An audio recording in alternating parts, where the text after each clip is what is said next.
연금술은 흔하게 구할 수 있는 싼 금속들을 황금으로 변환시키는 고대로부터 전해져 오는 신비적인 비술을 말한다. 현대인들의 시각에서는 마법이나 점성술과 다를 바 없는 주술적 산물로 여겨진다. 과학자의 눈으로 바라본다면 그 비현실성은 생각해볼 가치조차 없을 것이 자명하다. 그러나 당대의 연금술사들이 행한 연구가 모두 무의미했던 것만은 아니다. 근대화학이 꽃 피우기 전까지 원소를 다루는 여러 실험 방법으로 전해지며 원소에 관한 튼튼한 기초를 마련해주는 학문 또한 연금술이다. 또한 뉴턴을 비롯한 여러 저명한 과학자들은 스스로 연금술사가 되기를 자처했다. 그 이유가 무엇일까?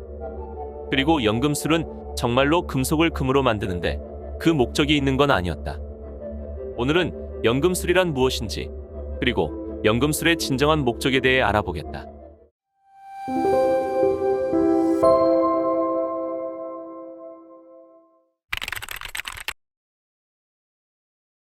연금술만큼 인간의 상상력을 사로잡는 것은 없을 것이다.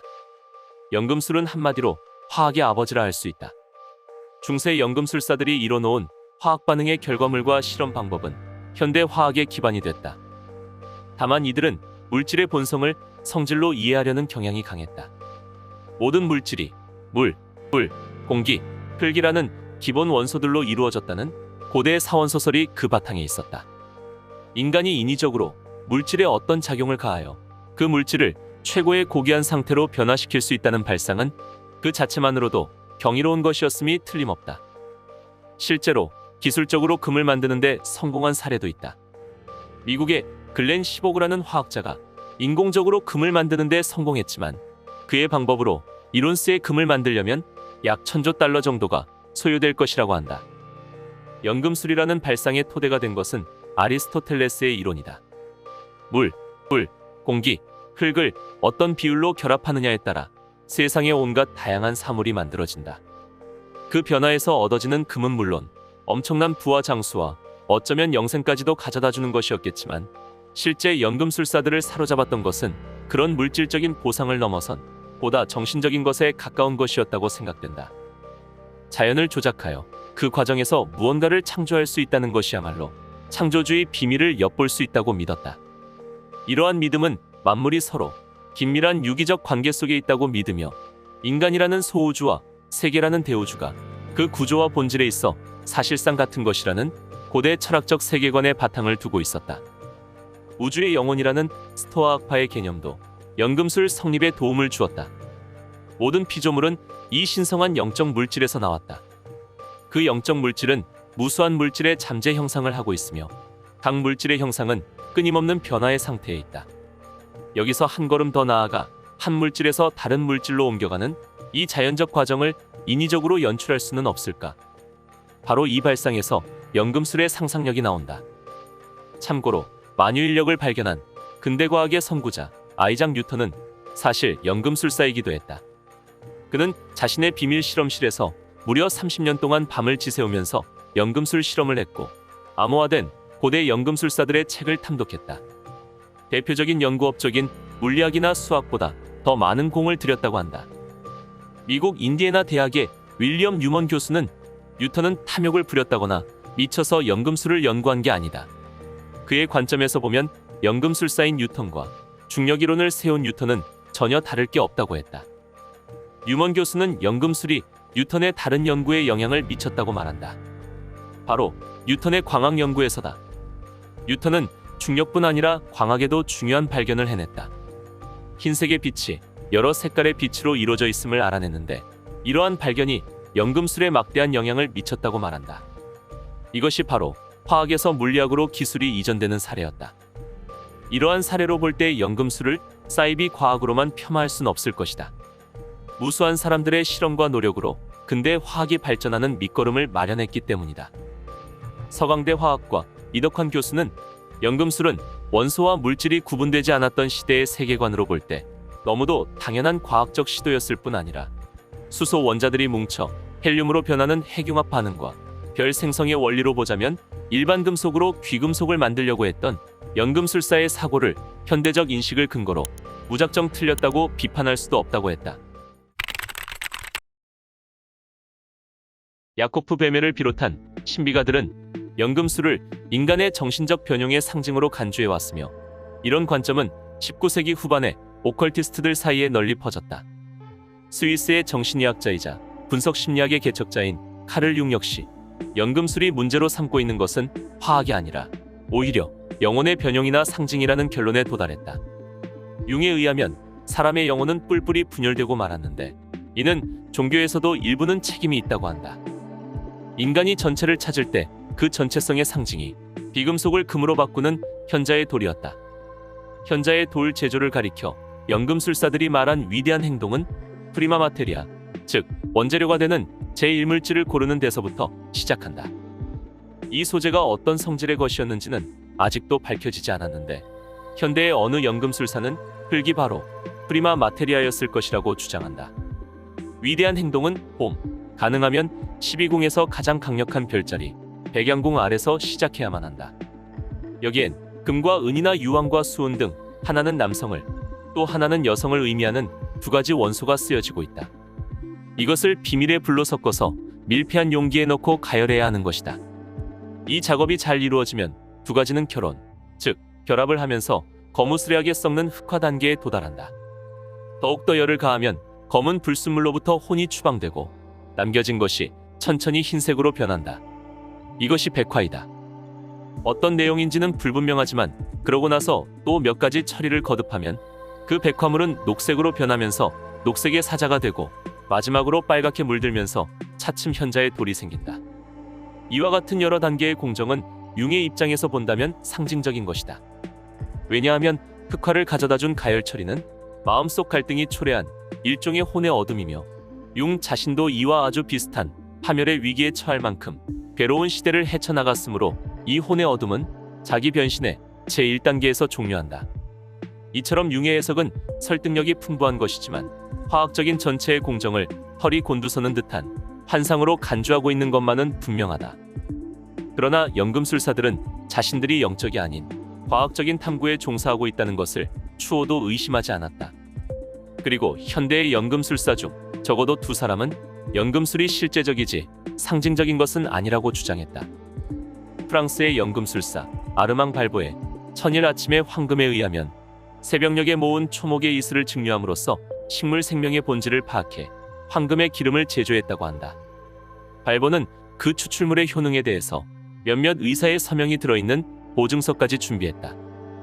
그리고 미국의 연금술사 엘버트 리델도 역시 다양한 식물의 정수를 제조했다고 분명히 말했다. 즉, 작은 행동으로 알려진 각각의 공정을 실행했다는 것이다. 리델이 저술한 연금술사 제요는 세상에 거의 알려지진 않았지만 흥미 깊은 논문이다. 예로부터 연금술사들은 자신에게 불우한 일이 닥쳐와도 달게 받았는데 이것은 아마도 이단이란 이유로 화형에 처해질 것을 두려워했기 때문이며 또 자신의 비밀이 악용될 위험성을 알고 있었기 때문일 것이다. 여기서 지적해 둘 것은 연금술의 역사에는 벨기에의 화학자 반 헬몬트, 네덜란드의 내과 의사 요한 프리드리히 슈바이처, 영국의 과학자 제임스 프라이스 같은 사람들에 의한 현자의 돌 발견의 상황 증거가 충분히 있다는 것이다. 프라이스에 이르러서는 왕립협회가 뽑은 청중들 앞에서 수은을 금으로 바꾸어 보이기도 했다고 말했다.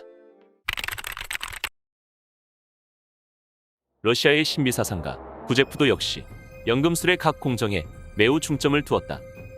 구제프는 저차원의 힘을 고차원의 힘으로 변환시키는 그릇으로 인간의 몸을 정의하였다.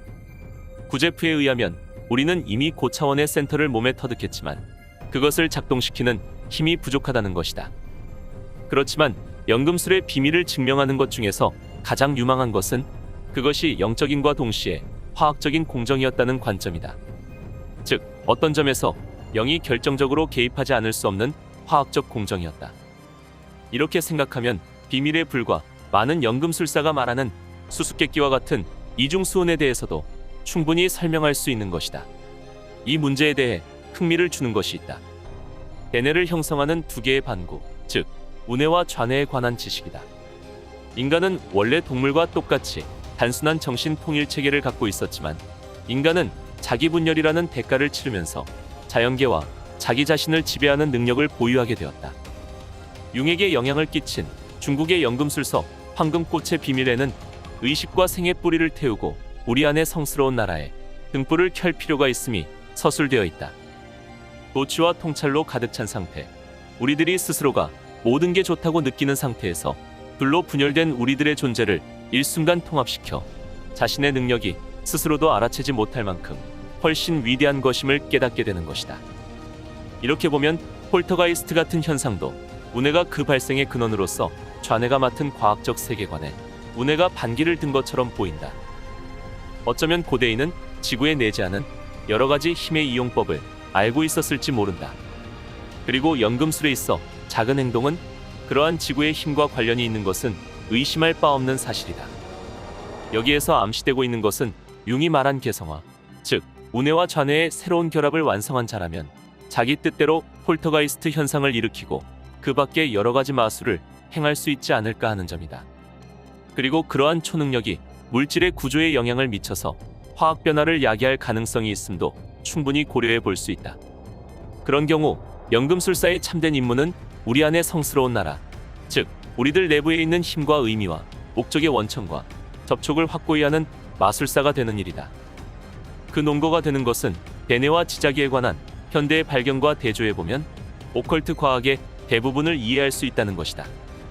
예를 들면 점성술은 우주 생물학이라는 과학으로 계속 발전하는데 이 분야의 주창자로는 영국의 과학자 한스 아이젠크 교수도 포함된다. 그러나 만약 이러한 형태로 연금술이 정당화된다면 대체로 머리에 떠오르는 다른 어느 것보다도 한층 폭이 넓은 과학의 지식을 필요로 할 것이 명백하다고 할 수 있다. 연금술은 모든 오컬트 과학 중에서도 한층 더 복잡하고 심원한 것처럼 보인다. 연금술사 자신들도 연금술이 과학 중의 과학이라고 말해왔다. 그렇기 때문에 금색이 가장 강인한 정신의 소유자로서 연금술에 매료된 사람이 있을 수 있는 까닭이다. 연금술사에게는 세상이 대우주라면 인간은 소우주였으며 인간이 곧 신이었다. 광물도 자체의 생명이 있으며 창조의 비밀을 성찰하면 모든 것을 발견할 수 있다고 여겼다. 연금술사는 우주의 운행, 생로병사의 근원에 대한 지적인 힘, 인간 육체의 불멸 가능성, 느낄 수 없지만 거역할 수 없는 질서에 따라 움직이는 세상 등을 신봉했다. 동양의 연금술은 병을 고치고 늙지 않고 식물을 생장시키는 만능 치료제이자 생명수와 신비의 명약을 찾는 데 주력했다. 진시황의 불로초로 만든 불로신단도 연금술의 일종이었다. 연금술은 정말로 금속들을 금으로 만드는데 그 목적이 있는 것이 아니다. 연금술의 진정한 목적은 인간의 계몽에 있다. 납을 금으로 변화시킨다는 것은 은유에 지나지 않는다. 금은 변화라는 엔트로피를 거부하는 거의 유일한 금속이다. 아무리 시간이 흘러도 그 모습 그대로이다. 연금술이 가지고 있는 진짜 의미는 납을 금으로 바꾸는 것이 아니라 낮은 의식 수준에 머물러 있는 인간의 영혼을 금과 같이 고귀한 인간으로 승화시키는 것을 의미한다. 납을 금으로 변화시키듯이 인간의 내부에 숨겨져 있는 잠재력을 끌어내어 신성화된 존재로 탈바꿈시키는 인간의 계몽에 그 목적이 있다. 기원 후 1에서 3세기경에 살았던 것으로 여겨지는 헤르메스 트리스메기스토스라는 연금술사는 보통의 인간들을 향해 이런 말을 했다.